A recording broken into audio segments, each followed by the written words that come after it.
বাচ্চা মেয়েটার তো ওড়না পরারও বয়স হয়নি, তাহলে ও ধর্ষণ হলো কেন? এটা আসলে কথায় কথা বাড়বে, তর্কে তর্কে বাড়বে, এটা অন্য কিছু না। আসলে এটা হচ্ছে সমাজের কিছু হিন্ন মানসিকতার জানোয়ার টাইপের লোক আছে, পশু টাইপের লোক আছে, যাদের পারিবারিক শিক্ষা নেই। অতীতে দেখা গেল তাদের বাপদাদার 14 গোষ্ঠীরাও এই কাজই করেছে, সেই সব শ্রেণীরাই ধর্ষক হচ্ছে।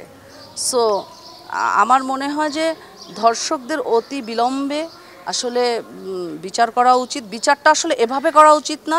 180 দিন বিচার চাওয়া হচ্ছে, সময় নেওয়া হচ্ছে, 180 দিন নয়, 7 দিনের মধ্যে বিচারের কার্যক্রম সম্পন্ন করা উচিত, এবং সেটা জনগণের সামনে এইসব ধর্ষকদেরকে তিল তিল করে যদি ব্যথা দিয়ে, কষ্ট দিয়ে মৃত্যুদণ্ড দেওয়া হয়, বেশি না, মাত্র 2-3টা মৃত্যুদণ্ড দেওয়া হোক, শিক্ষা নিক, ধর্ষকরা শিক্ষা নিক।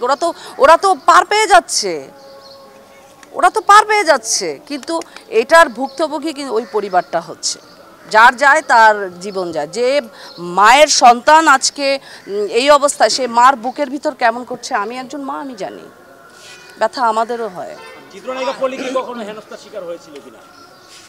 চিত্রনায়িকা পলি কখনোই হেনস্থার শিকার হয়নি, বাট পাবলিকলি যখন অভিনয় করতে গেছে, অনেক সময় হয়তোবা ভিড়ের মধ্যে হয়তোবা স্পর্শ করতে, আমি এর আগেও বলেছি, গায়ে টাচ করতে চেয়েছে, স্পর্শ করতে চেয়েছে, কিন্তু ওইভাবে ব্যাডলি অ্যাবিউজ আমি হই নাই। এই যে নারীদেরকে এত ছোট মনে করা, বিশেষ করে আমাদের সমাজে দেখছি আমরা, সারা বিশ্বে যেখানে নারীরা সমানতালে এগিয়ে যাচ্ছে, সেখানে বাংলাদেশের নারীদেরকে আমরা অনেক ছোট মনে করি। এটা হয় কি, এটা পারিবারিক যে শিক্ষার একটা ব্যাপার। বাংলাদেশে যেটার দুঃখের বিষয় যে 100%-এর মধ্যে বেশ অনেক পার্সেন্টই দারিদ্র্যের সীমারেখার নিচে। তাদের মধ্যে শিক্ষার কোনো আধুনিকতা নেই।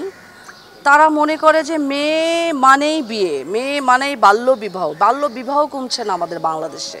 তারা নারীদেরকে বোঝা মনে করছে যে বিয়ে হলেই সব শেষ। না, একজন নারী 2টা গরু দিয়েও স্বাবলম্বী হতে পারে, 2-3টা মুরগি দিয়েও স্বাবলম্বী হতে পারে না?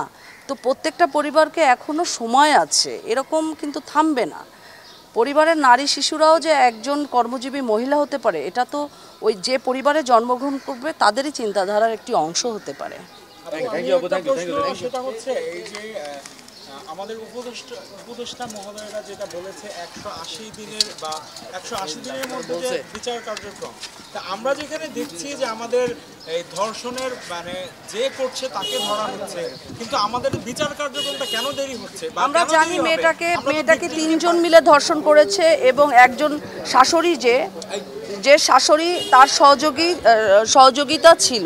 তো আমরা ধর্ষক চিনি, কিভাবে ধর্ষণ হয়েছে সব জানি। তো অতি বিলম্বে আমি মনে করি এই বিচারটা হওয়া উচিত।